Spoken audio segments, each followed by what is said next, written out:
आज हम लोग जहांगीर के शासनकाल की प्रमुख घटनाएं के बारे में अध्ययन करेंगे। और इस क्रम में कल हम लोगों ने राजकुमार खुसरो के विद्रोह के बारे में पढ़ा था। और यह राजकुमार खुसरो राजा भगवान दास की पुत्री मानबाई, जिसका विवाह जहांगीर से हुआ था, और उसी का यह पुत्र था। और मानबाई खुसरो के विद्रोह से दुखी होती है और वह अंत में जो है आत्महत्या कर लेती है। और उसी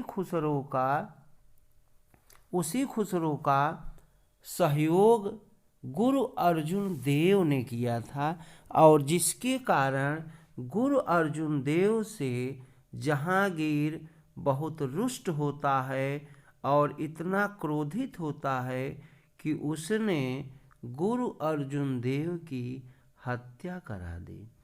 गुरु अर्जुन, जिन्होंने राजकुमार के साथ सहानुभूति दिखाई थी, दरबार में बुलाए गए, उनकी संपत्ति जब्त कर ली गई और उन्हें प्राणदंड दिया गया।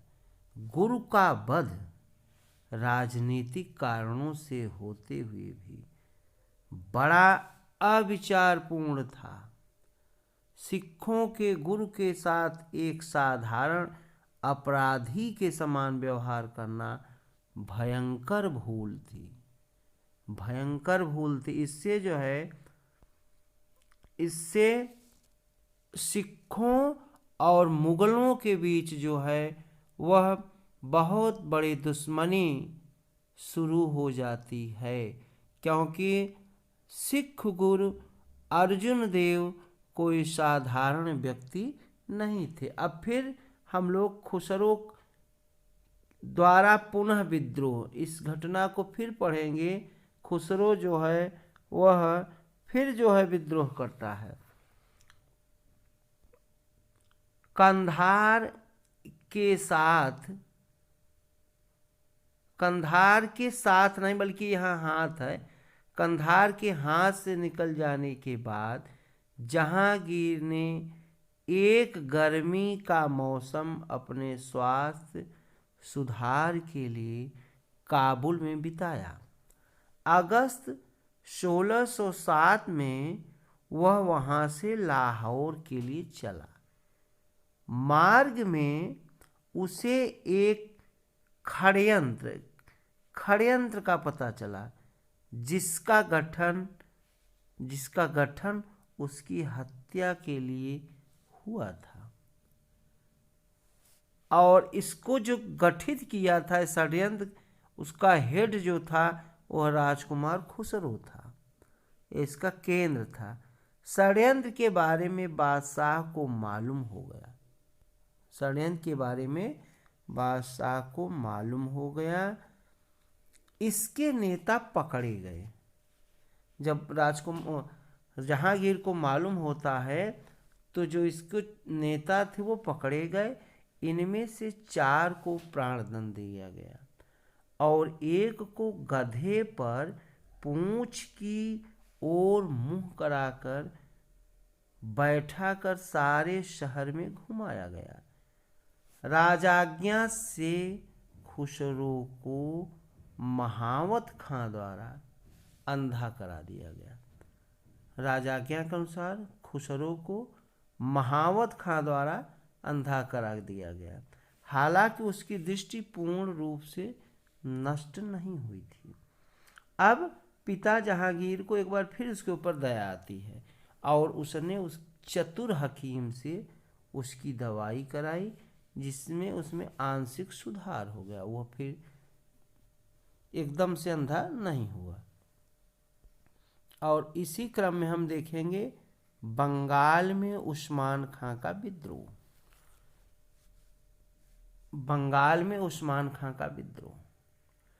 जहांगीर कुली, यह क्या था, एक अफगानी थे। जहांगीर कुली की मृत्यु पर उस्मान खान बंगाल का सूबेदार नियुक्त किया गया।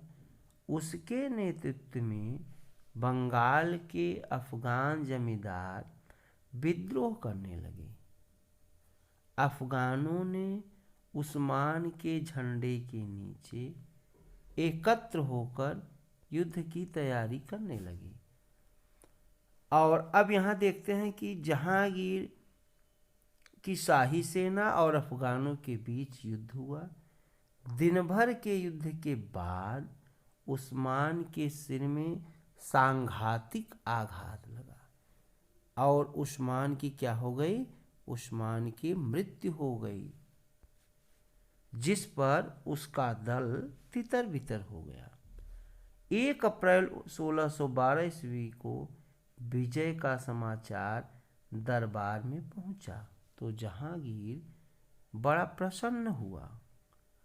इसमें भाग लेने वाले सेना नायकों को उसने यथोचित रूप से पुरस्कृत किया। मेवाड़ की अधीनता। अब हम लोग मेवाड़ की अधीनता के बारे में भी अध्ययन करेंगे। तो सिंहासना आरूढ़ या सिंहासना आसीन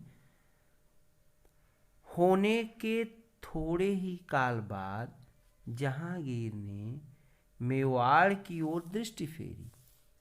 शाहजादा परवेज की अधीनता में अनुभवी सेनापतियों के साथ एक बड़ी सेना मेवाड़ के विरुद्ध भेजी गई। 2 वर्ष बाद भेजी गई, लेकिन यहाँ जो सफलता नहीं मिलती है, सफलता जहांगीर को नहीं मिलती है।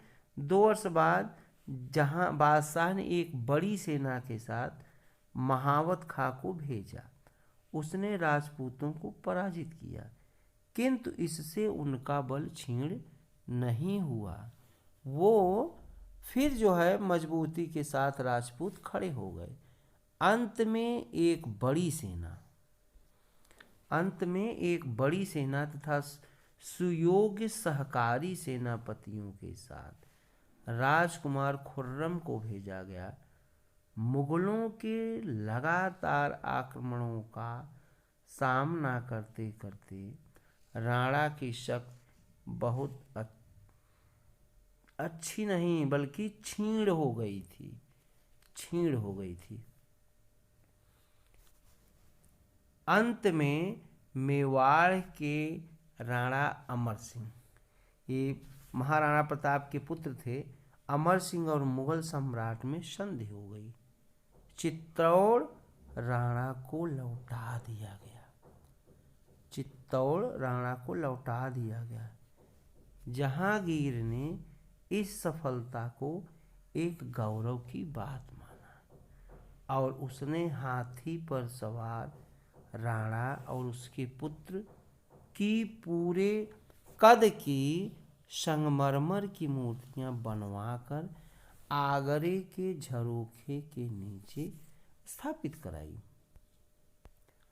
औरंगजेब ने 1668 ईस्वी में इन मूर्तियों को हटवा दिया और उनका अब कुछ पता नहीं। और इसमें जो उसने संगमरमर की मूर्तियां बनवाई थी तो वो मूर्तियां थीं राणा अमर सिंह और उनके युवराज पुत्र कर्ण सिंह। उनका महाराणा प्रताप के पुत्र थे अमर सिंह और अमर सिंह का पुत्र था राजा कर्ण सिंह। तो अमर सिंह और कर्ण सिंह ये दोनों की मूर्तियां जो है उसने आगरा के झरोखे के नीचे लगवाई थी। और 1000 सवार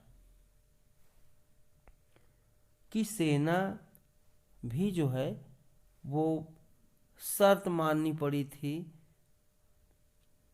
राजपूतों को और 5000 मनसब प्रदान किया गया था राणा अमर सिंह को। तो आज इतना ही, और कल हम लोग और इसी में कुछ प्रमुख घटनाओं और जो है उनके बारे में भी अध्ययन करें। वीडियो को लाइक, सब्सक्राइब, शेयर अवश्य आप लोग करें। धन्यवाद।